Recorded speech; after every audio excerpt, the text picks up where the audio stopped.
The murder of Janee Parsons. Andrew and Janee Parsons met in Oklahoma in 2002.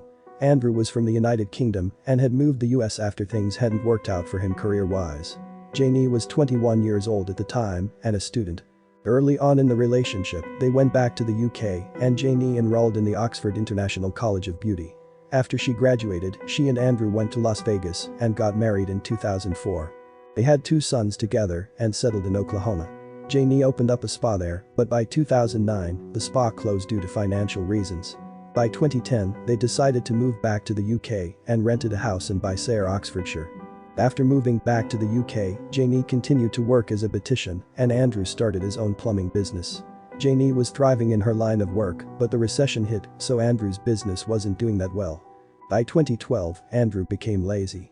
Janee would tell her friends that she would come home after work and be with the kids, but Andrew would just sit and watch TV. Janee eventually told Andrew that she wanted to separate.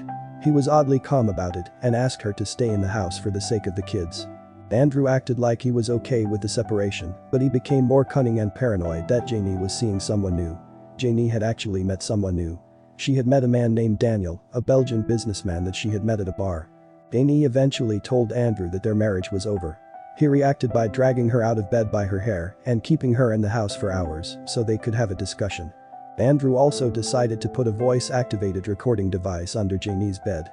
He would download the information and listen to the conversations on his computer. Janee would talk to her friends and Daniel about the decline of her marriage and Andrew's behavior. Janee had also made a comment about how Andrew would probably kill her. Janee's friends were very worried about her and had told her to leave the house. Janee had made comments about how Andrew was weak and she could take him.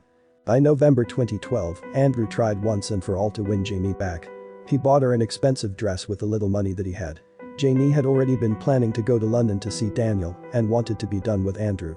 On December 1, 2012, Janee, Andrew and their 5-year-old son were in the house. Their other son had already left for the day. The recording device picked up Janee getting ready to leave for London. Andrew was calm at first and even told Janee that she looked nice. He eventually told her that he didn't want her to take the car. He also realized that she had packed the dress that he had given to her. Janee's last text message was sent to Daniel and in it she said Andrew was starting with her again.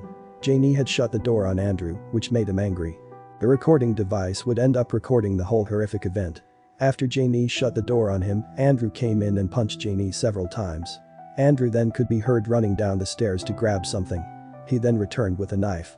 After Andrew returned, he stabbed Janee about 17 times. Their 5-year-old son could be heard calling for his mom and dad and asked Andrew if Janee was okay. Andrew said she was fine.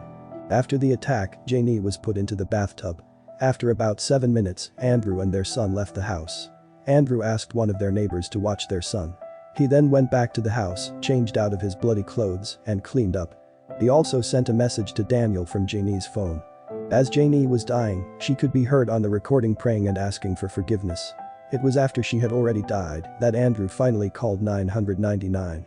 When the first responders arrived, the front door was open. They were immediately hit in the face with the smell of blood. Andrew was found at the top of the stairs. He was distraught and saying, "My wife." Janee's body was found in the bathtub. Andrew was immediately arrested and charged with murder. The police hadn't immediately found in the tape recorder in the house. Andrew had asked for some items to be picked up and told his sister that the items were under the bed. Andrew's sister found the device and handed the device over to the police. 5 months after the murder, Andrew pled guilty to manslaughter. His defensive argued that Andrew had lost control because of something that Janee had said. However, the recording from that day painted a very different picture and this argument was rejected. Before the trial began, there were discussions on whether or not the recordings would played at trial. The defense argued that Andrew wouldn't get a fair trial if they were played. It made the entire courtroom very emotional. Andrew testified and claimed that Janee's infidelity and abuse had caused him to snap. He claimed that Janee had hit him in the face with a phone and had attacked him with a knife. Janee's autopsy revealed that she had been hit in the face several times and had abrasions from hitting the floor.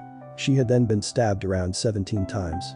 The tip of the knife had broken off and had been found in Janee. Andrew claimed to not have remembered stabbing her or putting her in the bathtub. Andrew Parsons was found guilty and sentenced to life with the possibility of parole after 20 years. He will be eligible for parole in 2033. I believe that Andrew would have received life in prison if the case had taken place in the US. He not only murdered Janee, but did it in front of their young son.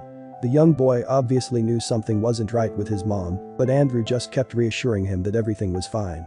I really hope he doesn't remember anything from that day and it isn't completely traumatized. I hate to say I think Andrew will kill again, but it's very likely if he is ever released.